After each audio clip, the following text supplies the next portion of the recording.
जेव्हा तुमच्याकडे काही नसतं तेव्हा लोक तुमचं अस्तित्व सुद्धा विसरू लागतात। कधी तर वेळ अशी येते तुमचं मन हे खूप भरून आलेलं असतं, पण तुमच्याकडे बोलण्यासाठी माणूस सुद्धा नसतो। कालपर्यंत जे लोक तुमच्या बरोबर हसायचे, आज तेच लोक तुमच्याकडे पाहायला सुद्धा तयार नसतात। कारण तुम्हाला माहित असतं समोरून एकच उत्तर येणार, ते म्हणजे मी व्यस्त आहे।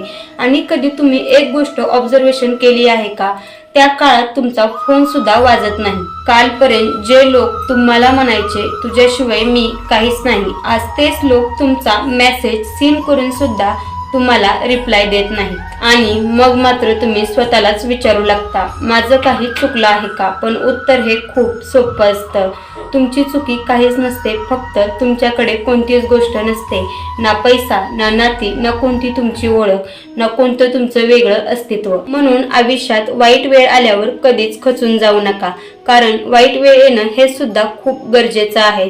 कारण वाईट वेळ ही माणसाची ओळख पटवून देते, तर चांगली वेळ ही माणसाची खरी नियत। तुमच्यासोबतही असं झालं आहे का? विचार आवडले असतील तर नक्कीच व्हिडिओला लाईक, कमेंट आणि चॅनलला सबस्क्राईब करा। श्री स्वामी समर्थ।